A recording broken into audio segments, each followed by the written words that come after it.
Ngayong hapon, binakod ko pala to guys. Galing akong palengke, nagbili ng screen. Kulang nga ang binigay ni ate, sabi ko. 3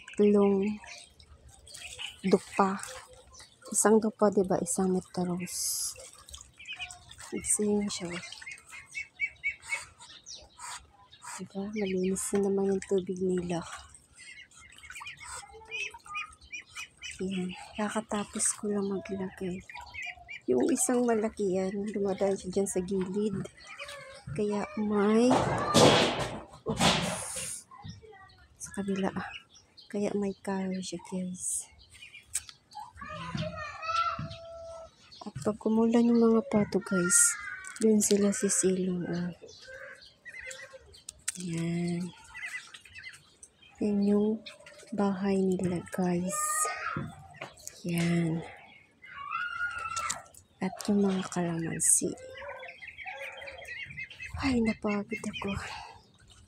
Sige kasi sila, guys, tumatai dyan, tumatai sila dyan, doon sa kusina. Yan, initan sila,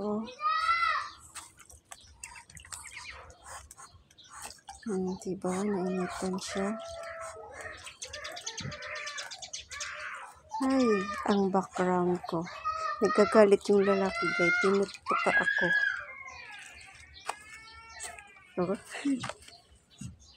Kasi di siya makalabas. Ayan. Kulang nga dito. Ayan, tinali ko na lang dyan. At yung sobra ko dati, nilagay ko sa gate. Ayan. Swimming sila. Pasensya na yung background ko, maingay. Nalinis ng tubig mo. Nililigo kasi nila at sumasakay sila dyan. Nainitan sila. Wala kasi akong hose Ay, may hose ako kasi hindi ako marunong maglagay. Ayan. 3 meters.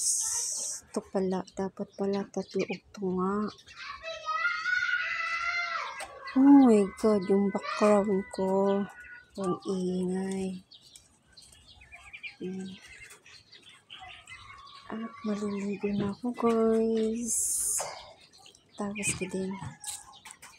Kasi nga, lumalaki na yung mga pato ko. Ang dami ng tai. Diyan Diyan.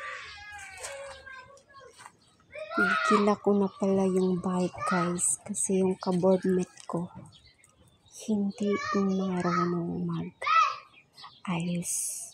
Bagong gulong nga yan Bago yan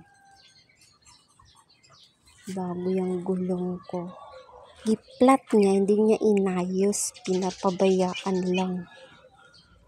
Ba yun? Maganda ba yun? Dapat pag naghiram ka, ayusin. Nayaan lang. Kaya ayun nilak ko.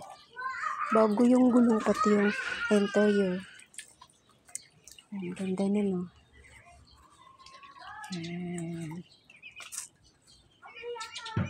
Pagod ako.